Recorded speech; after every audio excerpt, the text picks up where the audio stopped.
تمام تعریفیں اس ذات کے لیے ہیں کہ وہ جسے توڑے اسے کوئی جوڑ نہیں سکتا، اور جسے وہ جوڑے اسے سارے توڑنے والے مل کر توڑ نہیں سکتے۔ اخلاق ایک دکان ہے اور زبان اس کا تالا ہے۔ جب تالا کھلتا ہے تو معلوم ہوتا ہے کہ دکان سونے کی ہے یا کوئلے کی۔ غلط بات پر غصہ آ جانا شرافت کی نشانی ہے، لیکن اسی غصے کو پی جانا مومن کی نشانی ہے۔ جس نے کسی کو اکیلے میں نصیحت کی اس نے اسے سنوار دیا، اور جس نے کسی کو سب کے سامنے نصیحت کی اس نے اسے مزید بگاڑ دیا۔ لوگوں کے غلام مت بنو جب اللہ نے تمہیں آزاد پیدا کیا ہے۔ دنیا میں 1000 رشتے بناؤ، لیکن ایک رشتہ ایسا بناؤ جب ہزاروں آپ کے خلاف ہوں تو وہ ایک آپ کے ساتھ ہو۔ انسانیت بہت بڑا خزانہ ہے، اسے لباس میں نہیں انسان میں تلاش کرو۔ لوگوں کے اخلاق کے مطابق ان سے میل جول رکھو اور اعمال میں ان سے علیحدہ رہو۔ کوئی کمزور شخص تمہاری بے عزتی کرے تو اسے بخش دو کہ بہادروں کا کام معاف کر دینا ہے، اور معاف کرنے والا اللہ کو بہت پسند ہے۔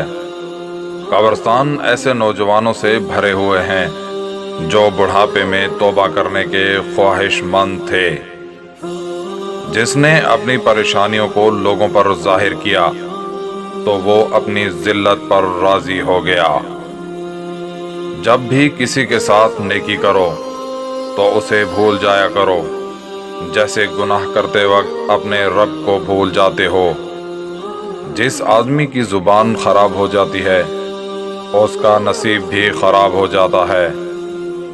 جہالت ایک قسم کی موت ہے اور جاہل لوگ چلتی پھرتی لاشیں ہیں۔ مصیبت کے وقت گھبرا جانا مصیبت سے بڑی مصیبت ہے۔ 2 اعمال ایسے ہیں جن کا ثواب کبھی تولا نہیں جا سکتا، معاف کرنا اور انصاف کرنا۔ لوگ 2 طرح کے ہیں، ایک سخی لیکن ان کے پاس پیسہ نہیں ہوتا، دوسرے مالدار مگر وہ کسی کی حاجت روائی نہیں کرتے۔ رزق سخاوت میں پوشیدہ ہے، لوگ اس کو محنت میں تلاش کرتے ہیں۔ خاموشی ایک عظیم نعمت ہے، خاص طور پہ اس وقت جب اختلافات زیادہ ہوں، آوازیں بلند ہوں، علم کی کمی ہو اور دلیل کی کوئی اوقات نہ ہو۔ حق بات کی پہلی نشانی یہ ہے اس کی ہمیشہ مخالفت ہوتی ہے، جس کی کوئی مخالفت نہیں وہ قطعاً حق نہیں۔